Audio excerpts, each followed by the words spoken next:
মুন্সিগঞ্জের গজারিয়া উপজেলায় বেসরকারি ক্লিনিক ও ডায়াগনস্টিক সেন্টারগুলোর সেবার মান, বৈধ লাইসেন্স ও প্রয়োজনীয় জনবল ও চিকিৎসা সরঞ্জাম যাচাইয়ের ভ্রাম্যমাণ আদালত পরিচালনা করেছে উপজেলা প্রশাসন।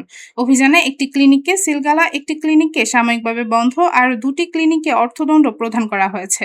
শনিবার 25শে জুলাই সকাল 11টা থেকে দুপুর 2টা পর্যন্ত উপজেলার বিভিন্ন স্থানে একাধিক ক্লিনিকে এই অভিযান পরিচালিত হয়।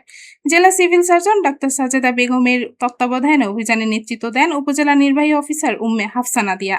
এ সময় অন্যান্যদের মধ্যে উপস্থিত ছিলেন উপজেলা পরিবার ও পরিকল্পনা কর্মকর্তা ডাক্তার শারমিন সুলতানা তিথি, জেলা সিনিয়র স্বাস্থ্য শিক্ষা কর্মকর্তা নাসির উদ্দিন, উপজেলা স্বাস্থ্য কমপ্লেক্সের আবাসিক ডাক্তার নুসরাত ফারজানা খান, উপজেলা স্যানিটারি ইন্সপেক্টর ফারহানা খানম। অভিযানে 6টা প্রতিষ্ঠান পরিদর্শন করা হয় এবং এর মধ্যে ভরের চরস্থ গজারিয়া পপুলার হাসপাতাল অ্যান্ড ডায়াগনস্টিক সেন্টারকে সাময়িকভাবে বন্ধ, ভরের চর জেনারেল হাসপাতাল অ্যান্ড ডায়াগনস্টিক সেন্টারকে 3000 টাকা জরিমানা, জামালদি বাস স্ট্যান্ডস্থ হামদর্দ জেনারেল হাসপাতালকে 10,000 টাকা জরিমানা, নাজমা জেনারেল হাসপাতাল অ্যান্ড ডায়াগনস্টিক সেন্টারকে সিলগালা করা হয়।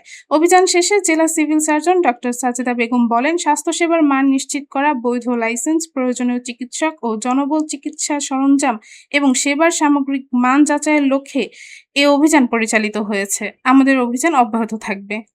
ব্যবস্থার সাথে আজকে যারা ছিলাম সবাই আছে।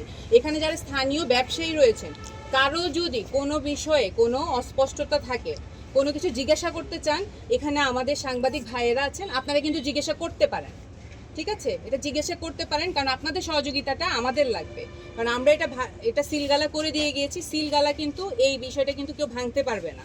কিন্তু এখানে যদি কেউ আবার অবৈধভাবে ঢোকার চেষ্টা করে, সেটা কিন্তু ক্রিমিনাল অফেন্স।